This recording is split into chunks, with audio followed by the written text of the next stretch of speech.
നിങ്ങൾക്ക് ഗസ് ചെയ്യാമോ ഞാൻ എന്ത് ടൈപ്പ് മാലയാണ് ഈ ഉണ്ടാക്കിക്കൊണ്ടിരിക്കുന്നത്? മിക്കവാറും ഈ വീഡിയോ കാണുന്നവർക്ക് എല്ലാവർക്കും ഇത് മനസ്സിലായെന്നിരിക്കാം. എന്നാലും ഞാൻ വെറുതെ ചോദിച്ചതാട്ടോ. അപ്പം ഞാൻ ഇതിൻ്റെ പണിയിലാണ് ഇപ്പം.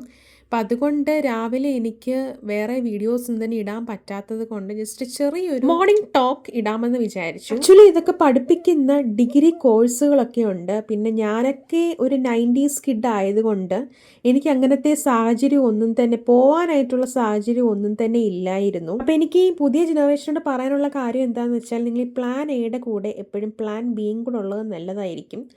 മീൻസ് നമ്മൾ സ്കില്ല് കൂടെ വളർത്തിയെടുക്കാൻ വേണ്ടിയിട്ട് ശ്രദ്ധിക്കണം. ഒന്നുമില്ലെങ്കിൽ നമുക്ക് സർവൈവ് ചെയ്ത് മുന്നോട്ട് പോകണമല്ലോ, അല്ലാതെ ഒന്ന് പോയെന്ന് വിചാരിച്ചവിടെ നമുക്ക് നിൽക്കാൻ പറ്റത്തില്ല. പറഞ്ഞത് എല്ലാവരോടുമല്ല, എന്നെ പോലെ ആവറേജ് ആയിട്ടുള്ള ഹിഡൻ ടാലൻസ് ഒക്കെ ഉള്ള സ്റ്റുഡൻസിനോടാണ്. Stay tuned guys. 5:30 PM ദാണ്ട ക്യാമറയും കൂടെ പോയി. ഇനിയിപ്പോൾ എന്ത് ചെയ്യാനാണ്? Have a nice day guys. By.